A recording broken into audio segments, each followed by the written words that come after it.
In 2026, singleness is no longer what happens when dating fails. For a growing number of people, it's what happens when they decide not to start. Not because they're bitter, not because they've given up, but because relationships have become structurally expensive in ways that have nothing to do with money. The time, the emotional bandwidth, the constant negotiation of two separate lives that were never designed to merge. The performance required just to be seen as a viable partner. For many people, especially those already stretched thin by work, precarity, and the general demands of holding a life together, the math has changed. Partnership used to be the foundation you built everything else on. Now, for a significant portion of adults, it's starting to look like one more system to manage, one more place where energy goes to drain. This isn't a dating crisis. It's not a loneliness epidemic. It's something stranger, a rational retreat from intimacy by people who are perfectly capable of it. The question isn't why people can't find relationships anymore. The question is why so many have stopped wanting to. There's no press release when someone decides to stop looking for a partner. No announcement, no public declaration. It happens quietly, internally, often without the person fully realizing it themselves. One day they're still theoretically open to meeting someone. A year later, they notice they haven't been on a date in months and don't feel bad about it. Another year, and the absence has become a structure. Not loneliness, just a life built for one. The usual narrative frames this as failure. Something went wrong. The apps didn't work. The options were bad. The person got hurt too many times. But that story misses what's actually happening for a large and growing group of people. They didn't fail at relationships. They opted out of them. This isn't the dramatic rejection of love you see in bitter online spaces. It's quieter and more considered. It's the accountant who calculated what partnership would cost in time and flexibility and decided the numbers didn't work. It's the consultant who realized she hadn't had a weekend to herself in 3 years and understood that adding a relationship would eliminate what little margin remained. It's the freelancer who looked at his friends' marriages, the compromises and negotiations and emotional maintenance, and felt not envy but exhaustion, just watching. These people aren't broken, they're adapted. They've looked at the landscape and made a choice that would have seemed strange a generation ago, but now makes a certain kind of sense. The choice to keep their life theirs. Singleness has become a strategy, not for everyone, but for enough people that it's no longer an anomaly. It's a pattern. To understand why this is happening, you have to understand what modern life actually demands.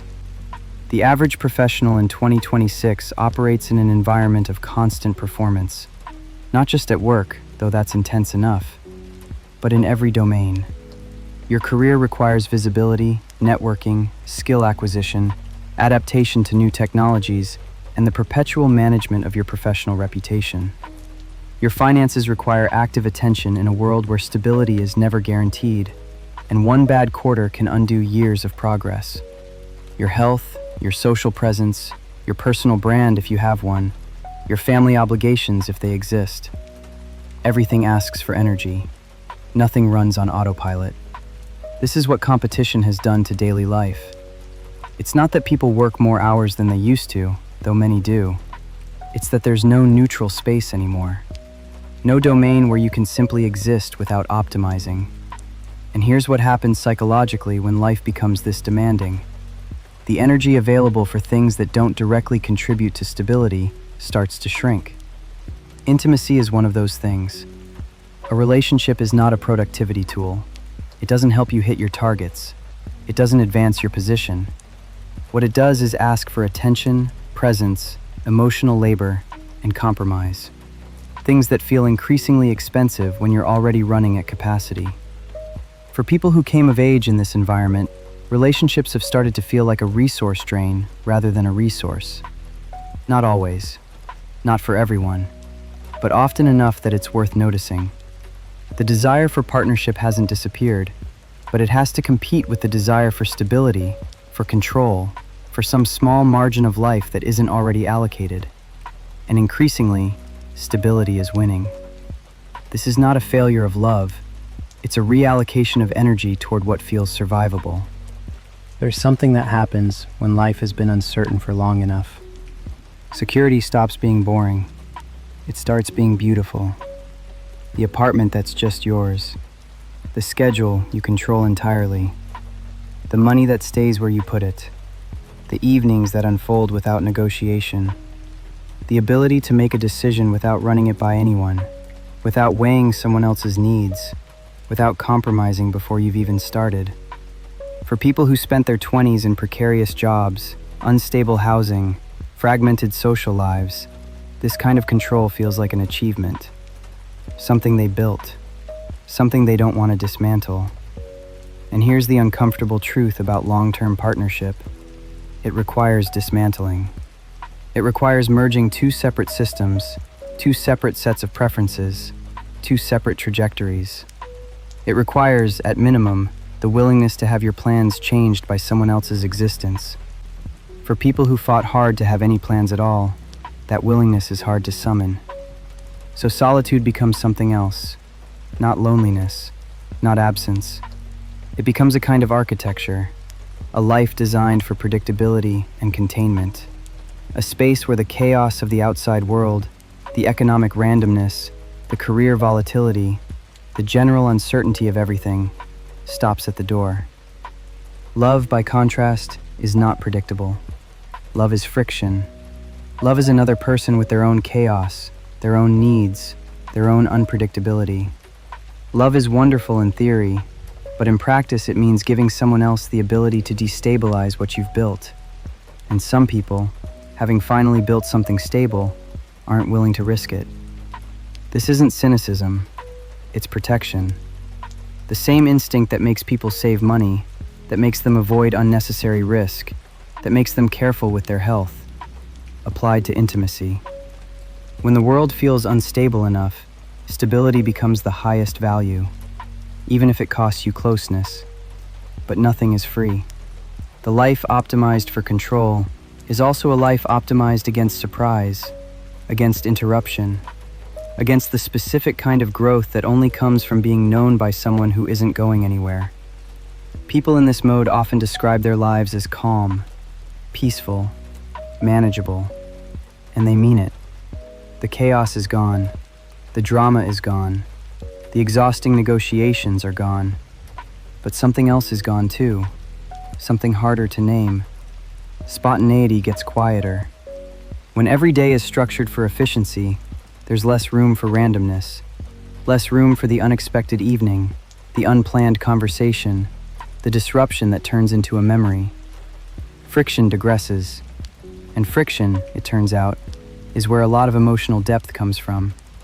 The arguments that lead to understanding, the misunderstandings that lead to repair, the small collisions that remind you someone else is real. When you optimize those out, you also optimize out a certain kind of aliveness. The range of feeling narrows, not dramatically, not into depression, just a subtle flattening. When there's no one to feel strongly about, when your daily life contains no one who can disappoint you or delight you, the emotional amplitude decreases. Things stay even, which sounds peaceful until you realize that even includes the highs. The psyche compensates, of course. It always does. The energy that would have gone toward another person gets redirected, toward work, toward hobbies, toward an increasingly refined private world. And these things can be genuinely satisfying, but there's a difference between a life that's full and a life that's shared. And some forms of fullness are actually a kind of careful avoidance, a way of filling space so you don't notice what isn't there. There's another reason people are opting out, and it has to do with what dating itself has become. Meeting someone in 2026 is not what it was even a decade ago. The apps have restructured everything, and the structure they've created is, essentially, a market. A market where you are both the product and the shopper, where your value is determined by your presentation, where the competition is visible, constant, and relentless. In this environment, dating isn't just dating, it's performance. You curate photos, you craft bios, you calculate responses, you manage timing and tone and availability. You present a version of yourself designed to be attractive, knowing that everyone else is doing the same thing. This is exhausting even for people who are good at it, and it's devastating for people who aren't. But even beyond the practical difficulty, there's something psychologically corrosive about it. The version of yourself you present on a dating app is not you. It's your highlight reel, your most photogenic moments, your cleverest lines, a constructed persona designed for consumption. And the more time you spend inhabiting that persona, the harder it becomes to access anything underneath it. You start to lose track of what you actually feel versus what you think you should feel, what you actually want versus what you think you're supposed to want. The performance becomes so total that there's nothing left that isn't performing. For some people, the solution is to get better at the game, to optimize harder. For others, the solution is to stop playing. Opting out of dating isn't just about avoiding rejection or conserving energy. It's about refusing to participate in a system that demands you turn yourself into a product. Some people look at what the game requires and decide they'd rather be alone than become whoever they'd have to become to win. Everything described so far sounds like a choice, and in some ways, it is. People are choosing stability over intimacy, choosing control over vulnerability, choosing solitude over the chaos of partnership. But how free is a choice that feels like the only option? The economic conditions that make relationships feel expensive aren't natural laws. They're the result of systems. Systems that demand more from workers while offering less security. Systems that make housing precarious and child-rearing unaffordable. Systems that structure life so tightly that there's barely room for the inefficiency that intimacy requires. When someone decides they can't afford a relationship, emotionally or logistically, are they exercising freedom or responding to constraint? The pressure to remain competitive, to stay employable, to maintain stability, these aren't personal preferences. They're survival requirements in an economy that punishes anyone who slows down. The person who opts out of dating to focus on their career isn't just making a lifestyle choice. They're adapting to an environment that leaves them little other option. This doesn't mean the choice isn't real. People still have agency. They still decide how to allocate their energy.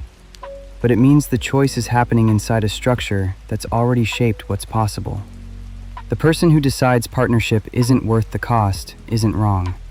The cost is real. They've just accepted terms they didn't set. There's something uncomfortable about calling this freedom, and something equally uncomfortable about calling it coercion. It's somewhere in between. A choice made under pressure that's invisible because everyone is under the same pressure. So what happens over time? Nothing dramatic, just a slow reshaping of the internal landscape. It learns to need less. It lowers its expectations. It redirects energy toward things that are available: work, hobbies, comfort, control. This isn't unhealthy in any obvious way. People in this mode are often functional, successful, even content. They've built lives that work, lives that don't depend on anyone else. But something shifts underneath. Desire narrows. Not just romantic desire, desire in general. The willingness to want things that aren't guaranteed. The tolerance for uncertainty. The appetite for experience that might not work out. All of it contracts. Risk tolerance decreases. When your life is structured for stability, anything that threatens stability starts to feel dangerous, including things that used to feel exciting. The possibility of meeting someone becomes less interesting than the reliability of staying alone. When there's no one to feel strongly about, the capacity for strong feelings starts to atrophy. Not disappear, just quiet down. The psyche isn't broken by solitude. It adapts to it. But adaptation always involves trade-offs. The person who adapts to living alone becomes good at living alone, which means they become less good at living with someone. The skills of partnership, compromise, vulnerability, tolerance for another person's reality, these require practice, and practice requires repetition. The longer someone stays out of intimacy, the harder it becomes to imagine returning. Not because they're damaged, because they've become a different shape. This isn't a problem to solve. It's a condition to understand. More people are choosing to stay single because the alternative has become genuine expensive. Not in some abstract sense, in the concrete daily cost of energy, time, flexibility, and stability. They're not wrong. The cost is real. Partnership in 2026 asks for things that many people cannot afford to give. Not because they're broken, because they're already spent. But there's no clean ending to this story. No moment where the calculation resolves into a clear answer. The people who choose stability gain something real. They also lose something real. The people who choose partnership pay a price for it. They also receive something that can't be obtained any other way. Neither choice is wrong, neither is free. What's worth noticing is how the choice is being shaped.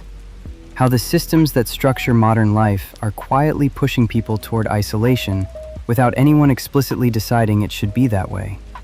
How loneliness is becoming not a failure to connect, but a rational adaptation to conditions that make connection difficult. The rise of intentional singleness isn't a cultural trend, it's a symptom of an economy that leaves no margin, of a social structure that demands performance in every domain, of a world that has made vulnerability expensive and stability precious.